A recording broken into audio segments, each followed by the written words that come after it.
What's crack-a-lack? It's your boy Broshmo, just in case you did not know. And we're back again for some craziness going on free agency right now. Free agency hasn't even started, but everything leading up to that. Today was the deadline for franchise tags, and a lot of trades have gone through. So I want to go ahead and talk about some of them before more even come out, and I want to talk about some of the free agent tags, some of the what we hear, people that may get re-signed and such. Webcam might look a little funky. I had an update on my Windows, and yeah, might have to get that crap worked out. But hopefully it is what it is, and it doesn't look too bad. But go ahead and become a bro and subscribe. I took a much needed week off last week. I mean, not week off from work, but I got sick last week, and with the whole craze out there from the whole virus thing, things were a little crazy, but I don't have it. If you're curious, I feel great right now, and I would love to live stream all this today, but I'm watching my kid. My wife's at work, so I got responsibilities. So become a bro and subscribe. Leave a thumbs up if you enjoy the video. Let's go ahead. Let's talk about the franchise tags. And here you'll see these numbers don't indicate any order of who I think got good stuff. They're just there for order in this thing. And I'm gonna kind of go over because I think there's 15 significant tags placed, and then we got Matt Judon. I think he's a likely trade target with the whole Calais Campbell trade and the new deal they worked for him. So I think we might see him go soon. I know the Ravens just also did a Hayden Hurst trade. I haven't looked into it yet.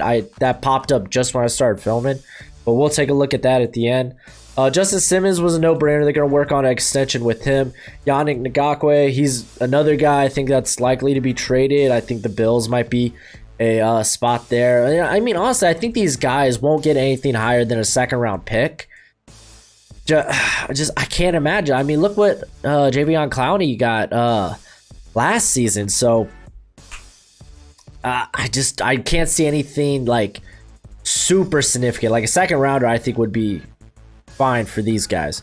Hunter Henry, that was a kind of no-brainer. Same with Brandon Sheriff. AJ Green, that's a lot of money, but hey, it's 1 year, and it gives your new franchise quarterback Joe Burrow something to work with. And then Chris Jones, I know people say they might be trying to work on a trade with him, but I think from what I saw, it looks like they're trying to work on extending a deal. He is the best part of their defensive line. And then Dak, that's kind of, we saw that coming, that they're going to try to work out a deal. So Amari Cooper looks like we'll test the market, man. So I don't know. I feel like they're gonna try to get him back by any means, So I don't know. We'll see with that. But a couple of other guys, you see the million, like the totals there for money. That's what they're projected to get. I don't think anything's been finalized with franchise tag money yet. But Shaq Barrett, that was kind of a no-brainer. Bud Dupree is a head-scratcher for me for the Steelers, just because they don't have a lot of money. They're going to have to make some significant cuts. They're not going to be active in free agency. There's no way they can be. He was kind of a one-year wonder. I mean, I guess I don't mind you holding on to him for this 1 year. I just don't know what you do with that. They might trade him. That might be an option. But Joe Thuney, that was I say interesting one, but that was kind of a no-brainer too. He's among the best parts of that offensive line for the Patriots. Derrick Henry, after that monster Tannehill trade, which we'll get into, everyone kind of assumed Derrick Henry would get franchise tagged. We also got, sounds like Anthony Harris and Leonard Williams, which Anthony Harris is interesting. They've made a lot of moves. I don't necessarily think they're all the right moves, but they've made some moves. So I can't see them how they're gonna get with their cap situation, because they've made significant cuts. I don't know. I don't see them holding on to him, or how they can hold on to him. Leonard Williams,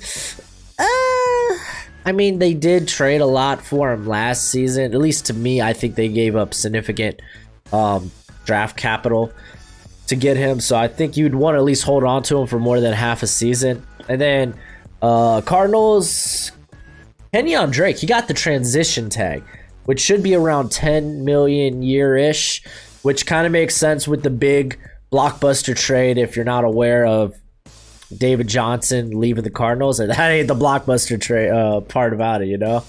But let's go ahead. Let's talk about some of the re-sign-ins we got here. Again, no particular order. Devin McCourty, I thought that was kind of going to happen anyway. And that's what I projected, what I was hearing. Bradley Roby, though, man. I thought he was going to go for 11 mil a year, 12 million getting re-signed. The Texans, I think that's a lot of money for a guy that's been very up and down his whole career. But they've made worse moves in the last 24 hours. Ryan Tannehill, man, I would have franchise tagged him.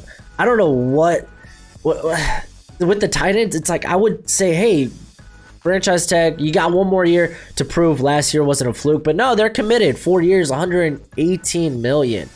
I think realistically, they could get out of that in 2 years with the guaranteed money. I'm not positive. I have to take another look at that, though. And Anthony Costanzo got a lot of money. Way much more than I thought he was going to get. I thought he was going to get around 3 years, 39 million or closer to 40 million.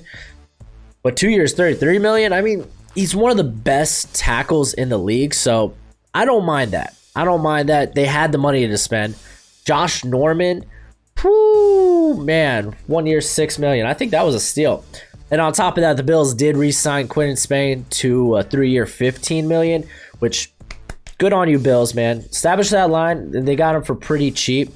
Danny Trevathan, man, they gave him a lot of money, I think. 3 years, 21.75 million. It could get up to 24 million if you meet certain, I guess, incentives. I don't know. I don't like it. When they got some of their own guys they could have, I thought would have been better options, like Kevin, Pierre Lewis, Nick, let me look this up before I butcher his name.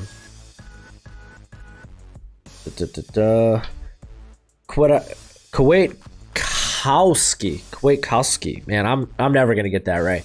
But I thought he's a younger linebacker that honestly you could have probably got for a little cheaper than that. Or at least I assume. It looks like he's in talks with the Raiders, but they have nothing on how much he's gonna cost. But yeah, I'm not in love with the Trevathan pick. Sounds like Haha might get re-signed too, which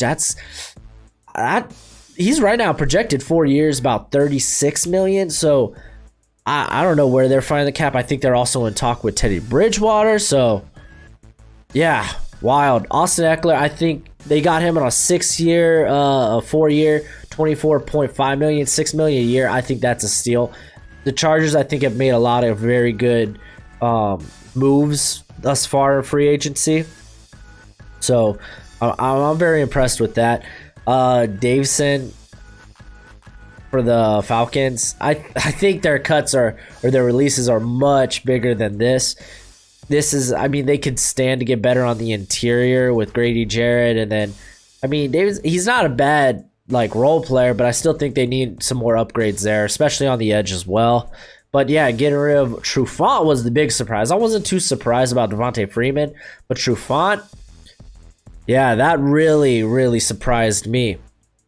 I won't be surprised if I hear Alex Mack's name get cut soon, but I don't know. It sounds like they're going to be more committed to rebuild on defense and then just trying to win with that offense, hoping it improves next year, especially the rookies. But also the Patriots, they got back Matthew Slater on a 2-year deal. They exercised an option on Devin McCourty's brother, Jason. And let's talk about the Texans, man. They've had some... let's just talk about some of their re-signings. I don't mind Phillip Gaines. That's a solid 1 year. Darren Fells, 2 years, $7.5 million. Okay, I think that's kind of whatever. I think realistically it's a 1 year deal. It looks like a lot of his guaranteed will be up front, so they can release him with no dead money in year 2. And then Fairburn, their kicker, 4 years, 17.5 million. I mean, by comparison, you look at a better kicker, Mason Crosby. He signed for 3 years, almost 13 million. It was like 12.9, which I think is a much better deal for the kicker, where it might not look like it. It's too far off, but I don't know. I'm not a fan. I'm not a great fan. I'm not a big fan of the deal, but it is what it is. Some other deals we got going place. The Browns, they put a second round tender on restricted free agent Kareem Hunt. So it looks like he's going to be staying there. I don't know what team's going to try to offer him and give up a second round pick for him. You could maybe say the Bucks, but still, I think that's too pricey. Or the Vikings, Kirk Cousins, man, on an extension, 2 years, 66 million. So they're committed. They're committed to him. But again, they're wasting so much money. Like, because we already knew they had the worst cap situation in the NFL, and then I don't have it on me right now. I think. Oh no, here it is. They gave their fullback Ham 3 years, and I believe it is 13 million. Like, I get you use him, but oh no, man. You got so many more like holes to really plug up, like the secondary, for you to be given a fullback 3 years, 13 million. That's just a puzzling choice to me, in my opinion. And then the Niners, looks like they're going to re-sign Eric Armstead for 5 years, 85 million. I think he's worth it. I think he's worth every penny. I don't know how they're going to afford that, but we shall see. Some potential sign-ins going on. Let's go over these, because the Packers, they're spending some, looks like they're spending some money. They're going to get Christian Kirksey, the Browns former linebacker, 2 years, 16 million, 8 million a year for this guy. I don't think he's an upgrade over Blake Martinez. So I kind of question the money right there. I think you could have got him for way less. Rick Wagner, I like the deal. 2 years, 11 million. He, again, last year wasn't a great year, but he's a competent right tackle, so I don't mind that too much. Austin Hooper sounds like he's going to get big money from the Browns. I mean, I get it, I guess. I don't know. I don't think he does too much. Like, he's kind of scheme specific. He's not your Travis Kelce. He's not your George Kittle. I think he's a couple of tiers behind those guys, and to get what it sounds like he's supposed to get, become the highest paid tight end in the NFL. I don't like it. But speaking of things I don't like the Dolphins signing Eric Flowers, man. 3 years, 30 million, 10 million a year. I thought this guy, I was projecting, it's like, yeah, he had a pretty good year last year, finally moving to guard. Looks like everything's coming around for him. Babies, I projected 3 years, 18 million, so 6 million a year. You know what? The Dolphins, they got money to spend, but I'm not in love with that. I mean, it might end up turning around to be a good deal, but who knows? Here, let's take a look at some other news we got going around as it all just comes on in. Let's see. We have the specific. It's a 4 year, $12.25 million deal for CJ Ham for the Vikings. So okay, it's not terrible. I still think like it for the amount they use him, I don't mind the deal, but I still think there's bigger holes in that on that team. Damian Williams, looks like the Chiefs are gonna pick up a $2 million option they have on him for 2020. That's solid. You're getting, I mean, $2 million a year. That ain't bad. Let's see what else we got going on here. I don't see anything. I mean, Kyle Allen, they signed him to a 1 year extension. That was to be expected. And I guess you could say the center for the Ravens, Matt Skura, they they signed him to a restricted free agent tender on his original round. So actually, I mean, a team could sign him to a contract, but the Ravens, they can match that. But also, if they decide not to, they're not going to get any compensation back for him. So, I don't love that, but I don't know. I don't hate it at all.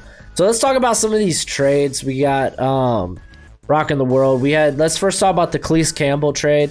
The Ravens, they ended up giving just having to give up a 5th rounder to get one of the better interior players in all of football in Campbell. They restructured his deal to 2 years, $27 million. I love it. You can tell the Jags, they're in total rebuild mode. There's no way they're not. With this, I mean, they gave him away for basically free. If you're the Ravens, you make that trade 10 times out of 10. This is a great trade for the Ravens. I really like that. And this leads me to believe, especially the new deal, that they're gonna try to move Judon. And then we also have let's just talk about the Jaguars again real quick with AJ Boye. They got a 4th rounder. I thought this was a solid pick or a solid trade for both teams, because the Broncos, they had picks to spend. I don't know if it's their 118th, their 137th pick that they were trading, but I think both teams come out looking good on this, because Boye, he did have the down year, so maybe there in Denver he'll pick it up. We don't know. So 4th rounder, not half bad. The Chargers, the Panthers, this puzzled me, because Turner, I think he's one of the better young guards in the NFL, and I thought the Chargers, I thought they were just going to release Russell Okung, and they managed to turn that around for a quality guard, because they need help on that offensive line. So I love the move here by the Chargers. The Panthers, I don't know. I don't like it. I just don't like it. I don't get it. I felt like they had decent tackles. I mean, if they really wanted to address the tackle position, they could have done that in the draft. Really, if they weren't feeling good about Greg Little, I forgot the other late round rookie they had. I can't think of him off the top of my head. But they also got Moton on the right side. So this just kind of puzzles me, but I think he's got 1 year left on his contract anyway. So the Panthers, they're in rebuild mode. But let's talk about this. I don't get this trade at all from Fear of the Texans. If I was a Texans fan, I would be pissed off. What the heck? So you give away DeAndre Hopkins. What? For David Johnson, and they're taking on all of David Johnson's contract. That was a big thing for the Cardinals. They couldn't really do anything. They couldn't release David Johnson, and he was hard. Well, I thought he would be hard to trade because of all the dead money he would cause, but they're taking on all that contract. Dude, Cardinals, that was a move and a half. Excuse me real quick. This has me just so beautiful. So beautiful. I was running. But the Cardinals, they're getting DeAndre Hopkins. They're getting they're basically getting a 4th round pick. I don't know if it's the 111th or the 131st. Granted, they won't have a pick in the 2nd round, but I mean, now that 1st round pick is wide open what they want to do with it. They don't have to go CeeDee Lamb, Jerry Jeudy. If they did, I think that'd be ridiculous. They could go offensive line. They could address somewhere on the defense if they really want to do a Derek Brown, or if like Jeffrey Okudah, if he falls, like, there's a lot they can do now with this pick. They could even trade down. Like, the possibilities are endless. DeAndre Hopkins, I can't believe that trade. So looking at the Texans, yes, now you have a second rounder. Good, you got a 2nd rounder back. They're good. You got a pick back. You're still not in the 1st round. You got David Johnson, who's been hurt, who hasn't really been the same, and he's on this monster contract that you decided to pick up.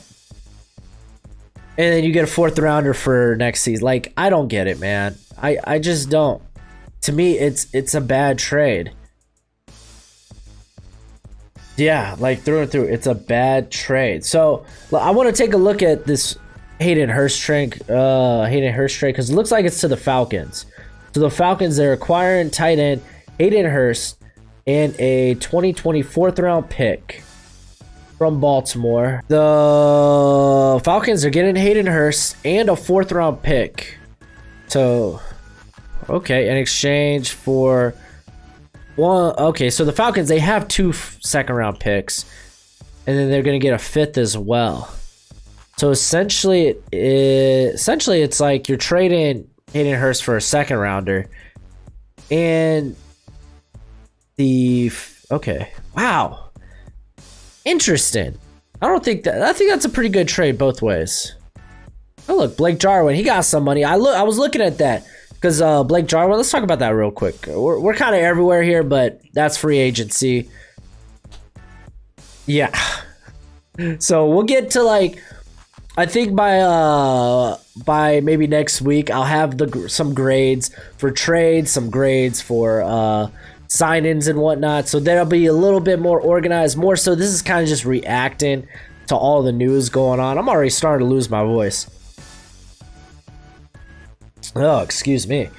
But so with the Blake Jarwin deal, it looks like he's only getting 9.5 guaranteed.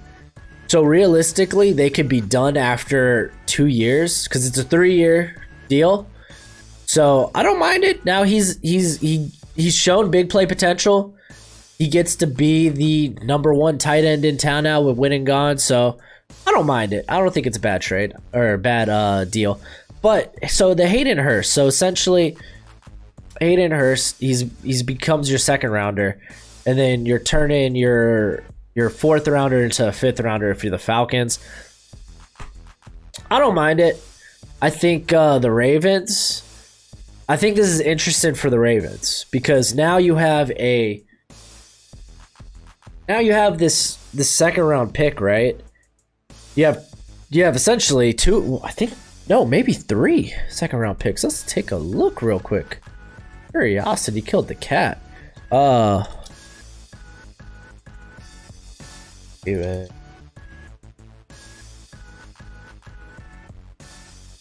All right, so let's take a gander at this.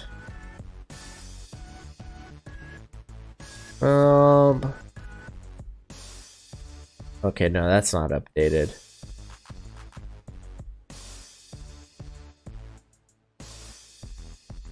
Okay, that's correct as well. Yo, just give me an updated Ravens draft picks, man. All right.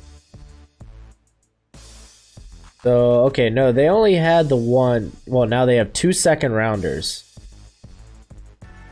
And they also have 2 third rounders. Ooh, man. So if they really want to, they could move up in that first round. That becomes very interesting, very scary if they want to, but yeah, I mean, for the most part, switch this.